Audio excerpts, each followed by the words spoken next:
আসসালামু আলাইকুম রহমতুল্লাহি ওয়াবারাকাতুহু।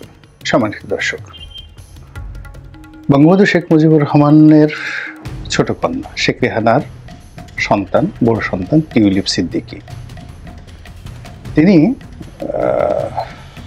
ব্রিটেনের মন্ত্রী হিসেবে নিয়োগ লাভ করেছিলেন এবং তিনি যখন সংসদ সদস্য হলেন, একাধিকবার হয়েছেন, এবং এইবার প্রথম যখন মন্ত্রী হলেন তখন আওয়ামী লীগের যারা নেতাকর্মী সারা বাংলাদেশের এবং একই সঙ্গে সারা দুনিয়াতে সকলের মধ্যে একটা খুশির বন্যা বয়ে যাচ্ছিল। আবার সম্প্রতি তিনি পদত্যাগ করতে বাধ্য হয়েছেন। এর ফলে কি হলো, আওয়ামী লীগের যারা নেতাকর্মী তারা নিঃসন্দেহে হতাশ হয়েছেন এবং অনেকের মুখ বন্ধ হয়ে গেছে, অনেকে কিংকর্তব্য বিমূঢ় হয়ে পড়েছেন এবং অনেকে আতঙ্কগ্রস্ত হয়ে পড়েছেন এই কারণে যে ব্রিটেন তো আর আমাদের মতো দেশ নয়, সেখানে ন্যায় বিচার আছে, সততা আছে, যেখানে একটু মুচকি হাসি দিলে বা যেখানে রাজনীতিবিদরা সাধারণত তাড়াহুড়ো করে দেখা গেল যে ছোট্ট একটা ভুল করেছেন। ব্রিটেনের রানীর যে গাড়ি, তার গাড়ি রং জায়গাতে পার্কিং করা হয়েছে, সঙ্গে সঙ্গে পুলিশ এসে তাকে জরিমানা করে দিল। কিংবা প্রধানমন্ত্রীর গাড়িটি একটা রাস্তাতে যে স্বাভাবিক গতি রয়েছে সেই গতির চেয়ে একটু বেশি গতিতে গেছে, জরিমানা হয়ে গেল। প্রধানমন্ত্রীর স্ত্রী, টনি ব্লেয়ারের স্ত্রী শেরি ব্লেয়ার, সেখানকার খুব নামকরা অ্যাডভোকেট, উকিল, তো তার খুবই জরুরি একটা মামলা ছিল এবং তিনি মামলা নিয়ে খুবই মানসিকভাবে অস্থির অবস্থার মধ্যে কাটাচ্ছিলেন। তার স্বামী তখন প্রধানমন্ত্রী, তো তিনি ট্রেনে করে যাচ্ছিলেন এবং খুব ওই তাড়াহুড়োর কারণে টিকিট কাটার কথা তিনি ভুলে গেছেন এবং ট্রেনে তিনি উঠে পড়েছেন এবং টিকিট যারা চেকার তারা এসে দেখলো যে তার সেই টিকিট নেই। শুধু এটা নিয়ে জরিমানা করলো না, এখন তাকে শাস্তি দিবে না জেল দিবে, এটা নিয়ে পুরো ব্রিটেন তোলপাড় হয়ে গেল।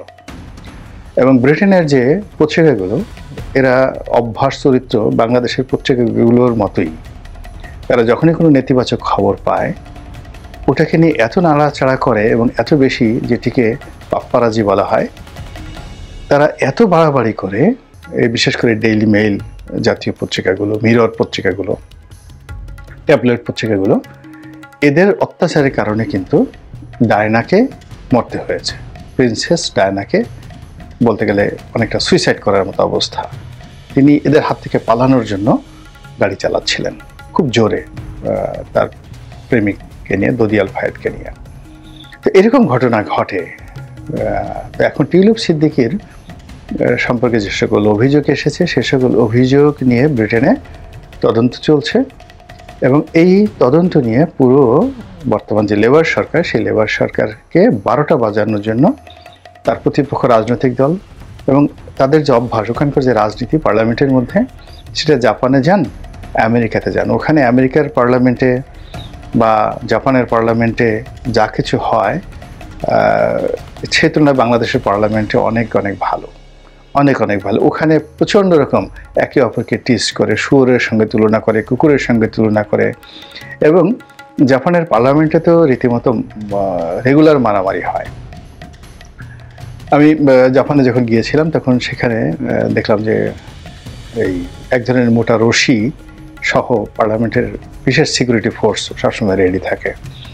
তা আমি জিজ্ঞাসা করলাম যে এটা কেন?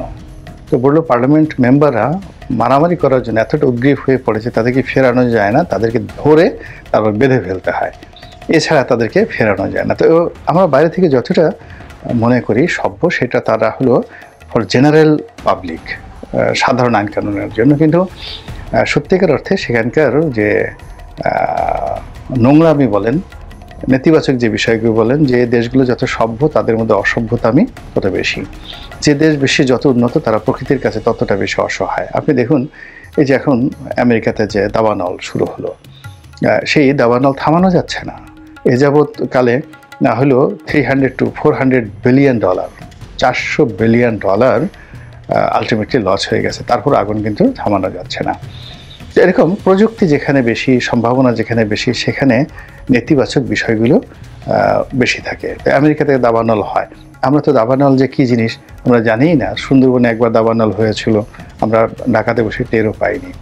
তো যা হোক, যেটা বলছিলাম, তো সেই টিউলিপ সিদ্দিকীর বিরুদ্ধে যে সকল অভিযোগ এসেছে, সেই অভিযোগ হলো তিনি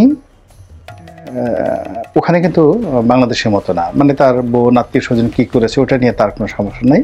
তার সমস্যা হলো তিনি একটি বাড়িতে বা অ্যাপার্টমেন্টে ছিলেন, যে অ্যাপার্টমেন্টটি বিনামূল্যে তাকে দেওয়া হয়েছে, এই হলো তার বিরুদ্ধে অভিযোগ। আর বাংলাদেশে তার বিরুদ্ধে সিরিজ অফ মামলা হয়েছে, দুর্নীতি দমন কমিশন অনেকগুলো অভিযোগ সেখানে জমা হয়েছে, যেগুলো তদন্ত করছে। তার মধ্যে প্রধানতম হলো তিনি $5 বিলিয়ন, আবার বলছি, রূপপুর পারমাণবিক বিদ্যুৎ কেন্দ্র থেকে যেটির সাকুল্যে ব্যয় হলো $10 বিলিয়ন। কেউ একজন অভিযোগ করেছে দুর্নীতি দমন কমিশন যে এই $10 বিলিয়ন প্রজেক্ট থেকে একেবারে $5 বিলিয়ন কমিশন হিসেবে লাভ করেছে টিউলিপ সিদ্দিকী, যাকে বলা হয় দালালি হিসাবে। এবং আপনারা জানেন যে এই বাংলাদেশের রূপপুর পারমাণবিক বিদ্যুৎ কেন্দ্র এটি গভর্নমেন্ট টু গভর্নমেন্ট, বাংলাদেশ সরকার ভার্সেস রাশিয়ান সরকার। তো রাশিয়ান সরকারের আবার এই মন্ত্রণালয়টি, জ্বালানি খনিজ সম্পদ মন্ত্রণালয়টি সরাসরি পুতিন নিয়ন্ত্রণ করেন। তো কাজেই বাংলাদেশে যদি একটা $10 বিলিয়ন একটা প্রকল্প হয়, সেই $10 বিলিয়ন থেকে যদি $5 বিলিয়ন টিউলিপ সিদ্দিকী মেরে দিয়ে থাকে, আবার সেই $5 বিলিয়ন যদি স্বয়ং পুতিন তাকে দিয়ে থাকে, বুঝতে পারেন যে কত বড় ভয়াবহ অভিযোগ তার বিরুদ্ধে বাংলাদেশে হয়েছে। এবং এক্ষেত্রে তো আমি মনে করি যে 133 বার নয়, 1,33,00,000,000 বার এই টিউলিপ সিদ্দিকীকে ফাঁসিতে লটকানো উচিত, এবং তার সঙ্গে সঙ্গে পুতিনকেও 1,33,00,000 বার তাকে ফাঁসিতে লটকানো উচিত। যে কত বড় খারাপ হলে $10 বিলিয়ন একটা জাতীয় প্রকল্প থেকে $5 বিলিয়ন শুধু সে ঘুষি দিয়েছে। তাহলে সেখানে যদি সে লাভ করে থাকে, তারপর শেষে তার অন্যান্য ছোটোখাটো কমিশন থাকে, তাহলে তো এখানে সর্বোচ্চ $2 বিলিয়ন বেশি তারা খরচ করেনি, এটা স্বাভাবিক দৃষ্টিতে হয়। তো এই বিষয়গুলো নিয়ে ব্রিটেনে খুব লেখালেখি হচ্ছে। তো এই অবস্থাতেই তিনি পদত্যাগ করেছেন। তো তিনি পদত্যাগ করেছেন 14 তারিখ রাতে, 14 তারিখ ডিসেম্বর মাসের জানুয়ারি মাসের 14 তারিখ রাতে। কিন্তু আমি ডিসেম্বর মাসের 22 তারিখই আরেকটা ভিডিওতে বলেছিলাম, যেহেতু অভিযোগ আসছে তাকে পদত্যাগ করতে হবে। এটি ব্রিটেনের একটা নিয়ম। এখন প্রশ্ন হলো যে এই পদত্যাগ শেষ পদত্যাগ কিনা, বা এটার পরিণতি কি হতে পারে। এখানে মূল বিষয়টি হলো যে এখানে টিউলিপ সিদ্দিকী যে চিঠি লিখেছেন, পদত্যাগপত্র দিয়েছেন, সেখানে তিনি স্পষ্টভাবে বলেছেন যে তার বিষয়ে ইতিমধ্যে যে তদন্ত হয়েছে, সেই তদন্ত কর্মকর্তা প্রাথমিকভাবে যাচাই বাছাই করে যা দেখেছেন তা হলো এই অভিযোগগুলো যার কোনো ভিত্তি নেই। দ্বিতীয়ত হলো এই অভিযোগের কারণে তার যে মন্ত্রী হওয়ার যে আচরণবিধি, মন্ত্রীর যে আচরণবিধি, এই আচরণবিধি লঙ্ঘিত হয়নি। কিন্তু তারপরেও তিনি পদত্যাগ করলেন সরকারের ভাবমূর্তি রক্ষা করার জন্য, বিতর্ক থামানোর জন্য। এই হলো ওনার বক্তব্য। এখন তার এই চিঠি পাওয়ার পর যিনি প্রধানমন্ত্রী, তিনি খুব বিনয়ের সঙ্গে উত্তর দিয়েছেন যে আমি পদত্যাগপত্র গ্রহণ করলাম বটে, তবে আপনারকে ধন্যবাদ জানাই। আপনার যে কর্মকাণ্ড দলের প্রতি, সরকারের প্রতি, এটি আমরা সারা জীবন স্মরণ করব, এবং আপনি যখন আসতে চাইবেন, আবার মানে কথাটা বলছি, ডোর ওপেন, মানে আপনি যখন আসতে চাইবেন তখনই এখানে আপনি আসতে পারবেন। আমাদের ঘরের দরজা জানালা আপনার জন্য সবসময় খোলা থাকবে। তো এই যে টিউলিপ সিদ্দিকীর উপর যে গ্রিন সিগন্যাল যে তিনি আবার আসতে পারবেন, এটাই হলো যারা এখন আনন্দ করছেন টিউলিপ সিদ্দিকীর ব্যাপারে, তাদের জন্য আগামীতে এটা বুমেরাং হতে পারে। এর কারণ হলো, ব্রিটেনে যদি তার বিরুদ্ধে অভিযোগ হয়, এর কারণে এটি অনেক পুরনো ঘটনা, এবং সেখানকার গোয়েন্দাদের যে তথ্য এবং উপাত্ত, সেই তথ্য উপাত্ত যে কোনো একটা মানুষ মন্ত্রী হওয়ার আগে, এমপি হওয়ার আগে এত নিখুঁতভাবে যাচাই বাছাই করা হয় যে টিউলিপ সিদ্দিকী যে বাড়িতে থেকেছেন, ওই বাড়িটি যদি ব্রিটেনের প্রচলিত আইন অনুযায়ী বেআইনি হতো, তাহলে তিনি এমপি হিসেবে দাঁড়াতেই পারতেন না। দ্বিতীয়ত, মন্ত্রী হওয়ার আগে আর এক দফা চেক করা হয় তার সকল কিছু। তিনি মন্ত্রী হিসেবে কোনো অবস্থাতেই ক্যাবিনেটের অন্তর্ভুক্ত হতে পারতেন না।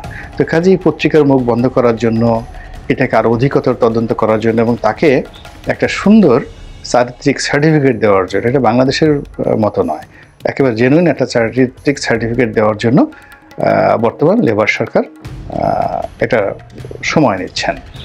দ্বিতীয়ত, লেবার সরকারের এই যে একজন মন্ত্রীকে চলে যেতে হলো, এটাকে তারা খুব কগনিজেন্সে নিয়েছে, এবং এই ঘটনার সঙ্গে আমাদের বাংলাদেশে কারা জড়িত আছে, কাদের লবিস্ট গ্রুপ জড়িত আছে, কোন পক্ষ জড়িত আছে, এটাও লেবার সরকার কিন্তু কগনিজেন্সে নিয়েছে। ফলে আগামী দিনগুলোতে যদি আমাদের সরকারের পক্ষ থেকে এই ব্যাপারে কোনো চাপ থাকে, কোনো লবি থাকে, এবং আমাদের মধ্যে কেউ যদি ওখানকার পত্রপত্রিকা থেকে শুরু করে লেবার পার্টির যারা অপোনেন্ট এমপি আছেন তাদেরকে ইনফ্লুয়েন্স করার জন্য কেউ টাকা পয়সা খরচ করে থাকে, এটি এই লেবার সরকারের জন্য অসম্মানজনক, এবং তারা এটার প্রতিশোধ না নিয়ে ছাড়বে না। এই গেল একটা বিষয়। ফলে আগামীতে যদি টিউলিপ সিদ্দিকী নিরাপদ প্রমাণিত হন, তাহলে তিনি আরও বড় কোনো পদ পদবি নিয়ে সেখানে ফিরবেন। এটি হলো এক। 2 নম্বর হলো যে যদি তিনি দোষী সাব্যস্ত হন, সেক্ষেত্রে তার পুরো রাজনৈতিক ক্যারিয়ার শেষ, তার পরিবারের রাজনৈতিক ক্যারিয়ার শেষ, এবং এইটা যে অপরাধ, এটা ক্রিমিনাল অফেন্স, এর জন্য তাকে জেলে যেতে হবে, এতে কোনো সন্দেহ নেই, যদি এই অপরাধ প্রমাণিত হয়। দ্বিতীয়ত, বাংলাদেশে যেটা হচ্ছে অর্থাৎ দুর্নীতি দমন কমিশন যা কিছুই করুক না কেন, এটি টিউলিপ সিদ্দিকীর ক্যারিয়ারে ইতিবাচক নেতিবাচক এটি কোনো প্রভাব ফেলবে না। বাংলাদেশের বিষয়গুলো কোনো প্রভাব ফেলবে না। ওখানে যে বিষয়গুলো প্রভাব ফেলবে সেটা হলো অফশোর ব্যাংকিং, মুদ্রা পাচার, টাকা পাচার, কমিশন গ্রহণ, এবং অর্থাৎ ব্রিটেন এবং ইউরোপীয় ইউনিয়নে তার এই অর্থনৈতিক লেনদেনের সঙ্গে তার কোনো সম্পৃক্ততা রয়েছে কিনা, এমনকি তার মায়ের দুর্নীতি, এমনকি তার বোনের দুর্নীতি, ভাইয়ের দুর্নীতি, এটাও কিন্তু তার রাজনৈতিক ক্যারিয়ারে ব্রিটেনের আইন অনুযায়ী এটা কোনো ইনফ্লুয়েন্স করবে না। শুধু দেখা হবে যে তিনি নিজে সেই কাজগুলো করেছেন কিনা। ফলে আগামীতে যেটা সেই জীবনানন্দ দাশের সেই কবিতার মতো টিউলিপ সিদ্দিকীর কী হবে, তিনি হয়তো ফিরে আসবেন বড় কোনো মন্ত্রীর বেশে, অথবা তিনি কারাগারে যাবেন এবং কারাগার থেকে বের হয়ে আবার সেই বাংলাদেশে আসবেন কাঙ্গালিনী, যে কোনো কাঙালের মতো